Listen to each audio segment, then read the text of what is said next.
ഇവർ വൈഷ്ണവരാണെന്നുള്ള സത്യം ഇവർക്ക് ആർക്കും അറിയില്ല. അതാണ് ഞാൻ പറയാൻ പോകുന്നത്. അപ്പം വൈഷ്ണവ സിദ്ധാന്തം എന്താണെന്ന് നോക്കാം.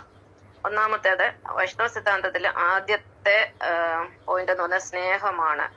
സ്നേഹത്തിന് നമ്മൾ പ്രേമം എന്ന് പറയും. എല്ലാവരും സ്നേഹിക്കുക, ഒന്നും പ്രതീക്ഷിക്കാൻ നമ്മൾ സ്നേഹിക്കുക എന്നുള്ളതാണ്. ഇപ്പൊ ഞാൻ തന്നെ നിങ്ങൾക്കറിയാലോ, കഴിഞ്ഞ ഒരു 174 ദിവസമായിട്ട് തുടർച്ചയായിട്ട് പോസ്റ്റുകൾ ഇടുകയാണ്. 1200 പോസ്റ്റുകളിൽ കൂടുതൽ, അല്ലെങ്കിൽ വീഡിയോസ്, റീൽസ് എല്ലാം കൂടെ ആയിട്ടുണ്ട്.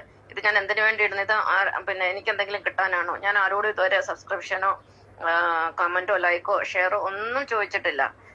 ഇത് ഞാൻ നിങ്ങളോട് സ്നേഹമുള്ളത് കൊണ്ടാണ്. കാരണം എനിക്ക് ഒരുപാട് ആത്മജ്ഞാനം ഭഗവാൻ പകർന്നു തന്നിട്ട്, നമ്മുടെ പിതാവായ നാരായണൻ എനിക്ക് ഒരുപാട് അറിവുകൾ പകർന്നു തന്നിട്ടുണ്ട്. അത് ഞാൻ നിങ്ങൾക്ക് പറഞ്ഞുതരാൻ വേണ്ടിയാണ് ഞാൻ ഈ കഷ്ടപ്പെടുന്നത്. ഒരുപാട് കഷ്ടപ്പാടുകൾ ഇതിന്റെ പിന്നിലുണ്ട്. കാരണം എന്റെ ഡ്യൂട്ടി ടൈം എന്ന് പറഞ്ഞാൽ 24 മണിക്കൂറാണെങ്കിലും ഫുഡൊക്കെ ഉണ്ടാക്കാൻ ഏകദേശം ഒരു 5-6 മണിക്കൂറും, ഇവിടുത്തെ കാര്യങ്ങളെല്ലാം കൂടെ നോക്കാൻ കൂടി വന്നാൽ ഒരു 8 മണിക്കൂർ. അതിൽ കൂടുതൽ എനിക്ക് ജോലിയില്ല. ബാക്കിയുള്ള 16 മണിക്കൂറിൽ ഞാനൊരു 12 മണിക്കൂറും എനിക്ക് തോന്നിയ റീൽസിന്റെ പുറകെ പോകുന്നത്. കാരണം ഒരുപാട് കാര്യങ്ങൾ ഇതിൽ എനിക്ക് ചെയ്തു തീർക്കാനുണ്ട്. അപ്പം ഇതെല്ലാം ചെയ്യുന്ന എന്തുകൊണ്ടാണ്? സ്നേഹമുള്ളത് കൊണ്ട്, മറ്റൊന്നും അല്ലല്ലോ. എനിക്ക് എന്താ ഇത് ചെയ്തിട്ട് എന്തെങ്കിലും കിട്ടാനുണ്ടോ? ഒന്നും കിട്ടാനില്ല. എനിക്ക് വേറെ പണി നോക്കിക്കൂടെ? പക്ഷെ അതല്ല. അപ്പം ഭഗവാൻ എനിക്ക് പറഞ്ഞിരിക്കുന്ന അറിവ് ഇത് മറ്റൊരാൾക്ക് പറഞ്ഞു കൊടുക്കാൻ പറ്റത്തില്ല. അത് കാരണം ഞാൻ നിങ്ങളോട് സ്നേഹമുള്ളത് കൊണ്ടാണ് ഞാൻ ഇത് ചെയ്യുന്നത്. അപ്പൊ വൈഷ്ണവ സിദ്ധാന്തത്തിലെ ആദ്യത്തെ പോയിന്റ് എന്ന് പറയുന്നത് സ്നേഹമാണ്. സ്നേഹമാണ് അഖിലസാര മൂഴിയിൽ എന്ന് കുമാരനാശൻ പാടിയതൊക്കെ നമുക്കറിയാമല്ലോ. സ്നേഹം അല്ലെങ്കിൽ പ്രേമം. നിന്നെ പോലെ നിന്റെ ആൾക്കാരനെ സ്നേഹിക്കുക, അതാണ് യഥാർത്ഥ സ്നേഹം. രണ്ടാമത്തെ ഭക്തി അഥവാ വിശ്വാസം. വൈഷ്ണവ മതത്തിലെ ഭക്തിക്ക് പ്രാധാന്യമുണ്ട്. അതായത് ദൈവത്തിനോട് അടുക്കാനാണ് നമ്മൾ ഭക്തി അഥവാ വിശ്വാസം കൊണ്ട് നടക്കുന്നത്. വിശ്വാസം ഭക്തി ഏകദേശം ഒരു മീനിങ് ആണെങ്കിൽ അതിൽ ഒരുപാട് വ്യത്യാസമുണ്ട്. ഇതിനെ കുറിച്ചൊക്കെ ഞാൻ നേരത്തെ പറഞ്ഞിട്ടുണ്ട്. കൂടുതൽ ഡീറ്റെയിൽസ് ആയിട്ട് ഇപ്പം പോകുന്നില്ല.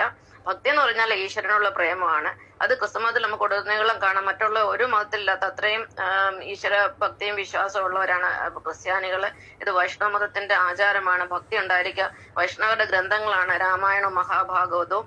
അതിനകത്തെല്ലാം നമ്മൾ നോക്കിക്കഴിഞ്ഞാൽ നമുക്ക് അതിനകത്ത് സ്നേഹത്തെക്കുറിച്ചും ഭക്തിയെക്കുറിച്ചും ഒക്കെയാണ് നമുക്ക് പഠിക്കാൻ സാധിക്കുന്നത്. പിന്നെ പുതിയ നിയമം എടുത്ത് വായിച്ചാലും യേശുക്രിസ്തുവിന്റെ സ്നേഹമാണ് നമുക്ക് അതിലെല്ലാം കാണുന്നത്. അത് തന്നെയാണ് ഭക്തിയും. സ്നേഹത്തിന്റെ മറ്റൊരു പരിഭാഷയാണ് ഭക്തി അഥവാ വിശ്വാസം. അതാണ് രണ്ടാമത്തെ പോയിന്റ്. മൂന്നാമത്തെ പോയിന്റ് എന്ന് പറഞ്ഞാൽ പ്രാർത്ഥന. ദേവന്മാർ പ്രാർത്ഥന വളരെ അത്യാവശ്യമാണ്. അവര് പ്രാർത്ഥന മുടങ്ങാതെ ചെയ്തുകൊണ്ട്, പ്രത്യേകിച്ച് മിക്ക ക്രിസ്ത്യാനികളും സൺഡേയിൽ അല്ലെങ്കിൽ ഞായറാഴ്ച പള്ളിയിൽ പോവുകയും പ്രാർത്ഥിക്കുകയും ഒക്കെ ചെയ്യുന്ന അറിയാം. അവർ ഏതൊരു കാര്യം തുടങ്ങണമെങ്കിലും പ്രാർത്ഥനയിൽ കൂടിയാണ് തുടങ്ങുന്നത്. എനിക്കൊരു കഴിഞ്ഞ ഒരു 62.5 വർഷമായിട്ട് ക്രിസ്തുമതമായിട്ട് ബന്ധമുണ്ട്. ക്രിസ്തുമതത്തിൽ എനിക്കൊരു വിവാഹം നടന്നു. അതിലൊരു പുത്രൻ ഇപ്പോഴും ഉണ്ട്. അതുപോലെ പിന്നെ ഇപ്പോഴും ഞാൻ ജോലി ചെയ്യുന്ന ഒരു ക്രിസ്തീയ തറവാടിന് വേണ്ടിയാണ്. ഇവിടുത്തെ ഒരു അമ്മയാണ് ഞാൻ നോക്കുന്നത്. 4 വർഷമായിട്ട് ഈ അമ്മയുടെ കൂടെയാണ്. എന്റെ സ്വന്തം അമ്മയെക്കാട്ടിലും 100 ഇരട്ടി നന്മയുള്ള ഒരു അമ്മയാണ് ഈ അമ്മ. ഈ അമ്മയുടെ അനുഗ്രഹം കൊണ്ടാണ് ഞാൻ ഇവിടെ കഴിഞ്ഞ ഇവിടെ ഇരുന്നാണ്, ഈ വീട്ടിലിരുന്നാണ് ഞാൻ ഈ വീഡിയോ